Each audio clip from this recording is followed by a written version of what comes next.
episode 36 of SOHO Insights, where each week we talk about the latest products, services, and trends that help your small office, home office lifestyle be more productive, efficient, and fun.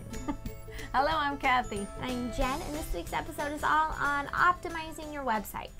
So last week's episode, which was episode 35, we provided you with a free PDF download that was a checklist of items you needed to check off to make sure you had certain things on your website. It's great for people who are starting off, people that were creating a new project, etc.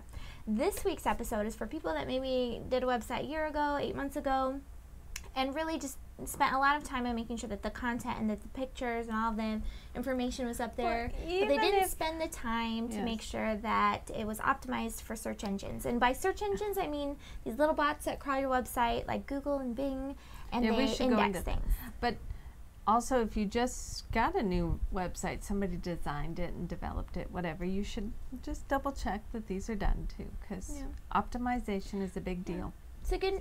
Most designers will include it for you, but some won't. They'll ask for more money. We have a good list here. So so getting started, we wanted to announce a couple exciting things. The first one is the fact that we got to speak with our partners who provide us with our control panel and some of a few other little features that we provide our web hosting clients, and they are Parallels. They provide Parallels Plus Panel 10. They provide everything that our clients receive. Right, we're running 10.3 right now, which is the newest version of their control panel. And you called it a very pretty panel. So I just did a video for Web Host Wednesday, and you can find that over at ovaleye.tv. Check it out. It was on the new web presence builder, which if you're a small home office business who doesn't have a whole lot of money or time or want or know how to develop a WordPress site or any of the equivalent, Web Presence Builder that's what you need to be at right now. Call 877-Ovaleye. Yeah, it's so convenient, and if you're somebody that works with small businesses and you're frustrated by someone not wanting to get started, show them Web Presence Builder and you're set to go. But anyway, so yesterday we met with Parallels. We were able to tell them exactly what our clients need, what they're asking for. It was an honor to be able to do that and be there to talk about what our clients need. Well, it was more exciting than that was a company of that scale. Yeah, it was a big. It's an international company. Yeah. They're headquartered in Seattle, and that's part of the reason why we got to speak with them. It was very exciting for Jen and I. Yeah, but they were interested in what small businesses have to say. Very, yes. Which means that we're in such an exciting time that large companies like them, like American Express and other people, they're interested in what small businesses are doing and making sure that you have the tools to do your job. So optimize your website, and people will be looking for you. Yeah. So anyway, it's a very exciting time for small businesses, but it's also a very exciting time for young entrepreneurs. We have huge news, and hopefully it'll be all over Ovaleye's media channels, because Jennifer is on Thursday. Jen, my daughter and partner of Ovaleye. You may call me Jennifer, but my mother never calls me Jennifer. She's going to the White House, and that's a huge thing. Yeah, Mother, you always say that. She's going to the White House. But and it says, so I'm being featured as a champion of change. It's a highlight, basically, for the work that I do with young female entrepreneurs and the experience I've had in building Ovaleye alongside my parents, who are my partners in building Ovaleye. And so I'm featured along with 14 or so other young entrepreneurs across the country, and it's part of a weekly initiative that they do. And they're featuring young people who have started businesses or are growing businesses, who are promoting young people. And so I'm very excited to do this, because not only does this kind of hopefully provide some type of exposure and maybe inspire others to do what we've done, but it's also a great time that we get to, a great opportunity to highlight some of the young female entrepreneurs I actually get to work with over at youngfemaleentrepreneurs.com. It's a great honor, and it will be very exciting to hear. She will talk about on our next SOHO Insights what happened. I feel like we're using a lot of hands in this episode. Okay, good, but see, now, all right. See, the issue is the camera focuses in on my hand. Yeah. Okay. Try not to use hands for the rest of the episode. Double cheers to you, because that's going to be exciting. Can't wait to hear. Cheers. Next week we'll do some. So let's get into the actual what we're talking about with this. Definitely follow Ovaleye.com. We have a blog there that talks about the behind the scenes piece of our business, and so we'll talk more about parallels in the White House type of stuff. Definitely. All right. But for right now, we're talking about Number page 1. titles. We're going to go through bang, bang, bang, bang and talk about some of these things. The first one is page titles, and we're talking about titling all of your pages. So what is that exactly? It's easy, actually. If you were to create a paper, there's always a title for a paper, right? In 3rd grade, when you made your tiny little 3-paragraph essay, they taught you about titling it. It's the same idea. What you're doing is just giving a short overview of what that page is. It's been a long time for me to be talking about 3rd grade, so let's do well, not so long for me. different example. But anyway, it's just an overall encompassing of what that page is about. But you're also doing that to let search engines know. That was using Site Builder, right? Or no, Web Presence Builder. That was using Web Presence Builder. And so you can see that you've got there the page title up at the top, a description, and then you have a further a meta tag piece over on that side that lets you do more in-depth description, but we're not there yet. Keywords, all sorts of fun stuff. Easy page titles examples. Yeah, that's very important. The titles of each page are heavily weighted in searches, also displayed in search results. So if you were to search for Ovaleye, you'll find the page title of our home page, and that's going to be displayed at the top. If you do not take the time to do this, often if you're in WordPress, it'll say something like just another WordPress blog. So definitely take the time to make sure you search out those page titles. I also have an image of WordPress. It's on the second one. And please check out your own site now. Yeah, this is what WordPress looks like. The custom title tag, you're going to want to include that information right there. And this is using the, this is within my theme. So some themes will have this custom made into the back end, basically, that allows you to do the forms without having to get into the code. I know the Web but Presence there's SEO, all-in-one SEO plugin. I'll make sure I include the link over at ovaleye.tv, but that's what you're going to want to add onto your WordPress theme in case it doesn't allow for that. Honestly, it's a very easy thing to do. And by the way, thank you so much to Caffeine Keyboard. That's her Twitter handle. It's Carissa. She's our account manager. She put together this list. Because she does it a lot for she does it a lot for her own business. Yes, okay. So the next one is meta description. Putting keyword-rich description onto every page. So what she means by keyword-rich description is by including the content has to have all of your keywords. What people are going to actually be searching for. So people aren't going to search for cloud services, I think we've talked about this before. You have to envision what your clients are going to Google you. Where we might call ourselves cloud services, our client is not going to call us that so much when they go to Google it. They're going to be looking for web hosting, for VoIP, for web conferencing, right? So cloud services is the all-encompassing, very generalized thing of what we do, whereas they might be in need of just web conferencing. So you're going to want to make sure that you include that into your meta description tag. So this is going into the general settings what this picture is, and this, I guess I forgot to talk about this, so very quickly moving back. In WordPress, along with each page and post that you're going to need to optimize, you also have to optimize the larger blog as a whole. And this is where people forget to do that. And then that tagline piece.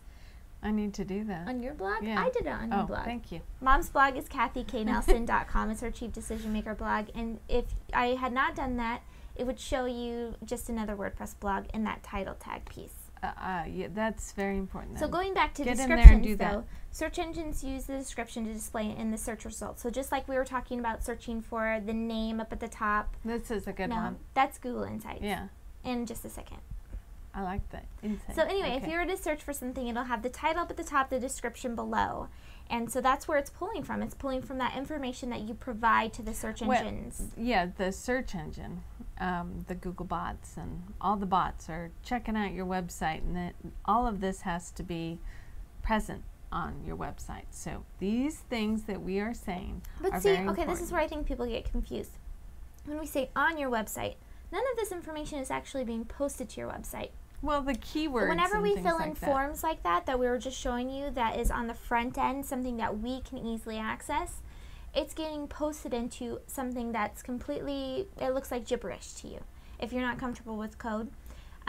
So it's going to look like the alt tag that we're going to talk about in a second. It'll say ALT and then equals, and so anyway, it's going to be transformed into this code piece that the Google bots can swim They're through. getting scared now. So it's never on your website. It's always in the back end that the little bots read. And they index and make sure that whenever someone searches, like if you're using Dewey Decimal System or something like that, you go to the tabs. They're creating basically little tabs that you can find. What? That's way too much. All right. Anyways, so just make sure that you have that. As easy as possible for the client. Make sure you add a description. And if you don't know what a description is and you're like, Jen, you just confused me, you know what number to call. It's 877-OVALEYE. And Jen will answer. You can email us. Why can't you answer that stuff? I know this That's stuff. That's ridiculous. I'm trying to get the clients You're welcome to email know me, Jennifer@ovaleye.com as well, and I'd be more than happy to talk to you about this stuff. So the next one. So just to finish it up, this description can set you apart from your competition by researching keywords, like we were saying before. That's very important. Rich, making sure that what people are searching for is what you're including on that. And that's never changed. That's been the same since we've been here 5 years. So the next one is meta keywords. So the keyword tags, that's something that is very trendy right now, talking about keywords. So the big thing here, though, is that Google announced long ago that they no longer really index keywords within the meta tag. So whenever, like we were showing before in that first image, when we were looking at the keyword piece underneath description, that's kind of like a way, just a safety net kind of a thing. Always include keywords when it's asked for, but it's not something you necessarily have to have. I've always told everybody to do that because I think that's very important. Well, you should, just to know what your keywords are that you should be using, but the description and title tag, there's so many other little factors. Google is even now looking as far as how people influence you. They're taking in your Twitter, who you follow on Twitter. They're looking at who you... Yeah, it's just amazing. So, how that's often a you whole click nother on show. one brand over another brand. Another show, okay. So anyway, but I think that's a good point, so that you're not afraid of whether or not you include 20 keywords versus 2, whether or not your competitor is going to be higher up than you. There's a lot of other reasons why your competitor might be ranking higher than you. It's not necessarily just keywords. Okay. So anyway, so you're going to want to make sure that the keywords that you're using, though, within your content is something that people are searching for. Right? Yeah, we just went over that. Yeah, so using Google Insights, that's a great way. It's a free tool that you can use. It's just at google.com/insights, and you're able to compare different words. I think the second image that I include on this, the one right after this, includes how I searched for different ways to say web hosting. So there's web host, web hosting, website hosting, and so I compared what people are looking for. And you can see in this infographic, there's a line at the top. This is really important. You can see, I think hosting ended up. So then I would make sure that I was just looking at internet, I think, versus restaurants or something like that. And we'll have a link on Ovaleye TV for that one, because that one's a really good resource. Yeah. The next one that she includes is using AdWords and how you target them. And then there's a third one in freekeywords.wordtracker.com. And we'll include a few other links over at ovaleye.tv where there are good resources for you to check out to make sure you're using what people are searching for. Yes. So the next option is, or photos. Not next option, the next to do is photos. Just make sure, and we've talked about this before, make sure that they're optimized. Picnic is one of our favorite ones we use to edit, but make sure they're small, but also the tags. Tell them about the tags. Okay, so when you save a photo to your desktop, don't use 10025.2, that kind of a thing. Yeah, so when you save it to your desktop, after you've optimized the photo using Picnic, if I were to do a photo of myself, I would call it Jennifer Dono. This is important. .jpeg or .png or whatever it is that you're using. Because I've done the numbers before, and that's just a no-no. Don't do that. Right. So save it as that, because what Google is seeing in the back end, and that's the next photo, is seeing this code. Show the next one. Next one. Next one. So this is the alt text that you're going to include. Wow, that's really bad. Yeah, that doesn't look well, anyway, good. I'll explain what that is. So that is image source is it's an exclamations with where that photo is located. And so it's going to actually have that file name in there. Google's going to see the keywords that you've included in the file tag, plus the alt description. So it's going to see Jennifer Dono JPEG, the name of the photo that I saved to my desktop, and the alt description saying like headshot for Jennifer Dono or something if you say, like that. I'm so cute, Don't do that. That might pull up on something bad. So this is it in WordPress. So before we showed you some web presence builder, this is what it's going to look like in WordPress. You can see alternate text, and then the title of the photo is in there and everything. So use that. Just make sure that you've optimized it as far as that goes. And yeah, so use the alt text. Okay. The next point, moving on, is the RSS feed. You're going to show me that? Yeah. RSS feed. Yeah. So that's an old one, but it's a good one. Yeah, make sure you have one on your blog, and I have a photo of the feed burner. When I go to, you sign up, it's a Google. Everyone has this. Feed burner is owned by Google, and you go and create a new feed, and it's going to pull. So if you're using WordPress, it's going to be really easy. You just usually pull the .com, the index piece of it, and put it on there, and it's going to pull up your feed that way. Other sites are a little trickier, and if you ever have any issues, you can tweet us. We're on twitter.com/Ovaleye.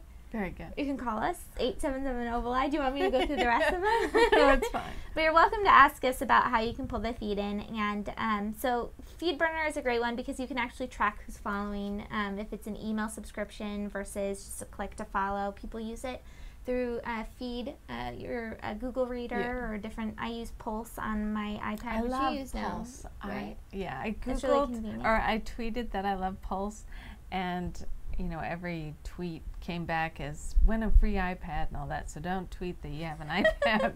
Yeah. So okay. So anyway, the next one. Links are a big issue too, because a lot of people don't update those links. And so if somebody were to click on like a resource link that you have on your website, and there is no website on that other end, so make sure you update those. Those are important. Yeah. It helps with your SEO too. If you ever get featured on another person's blog, always ask that they hyperlink too. Yes, that's another issue. Because that's Google's basically saying, oh, well, if this person who has a lot of traffic is listing your site name, and if it says Jennifer Dono listed on there, that is going to be followed by Google. They're going to go through over to your website, and your website's going to rank a little bit higher and be a little bit more trustworthy because someone else said that you were good to look at, basically. Always a good thing. So always ask if you're featured in a website or a blog or a newspaper. Always ask for that link.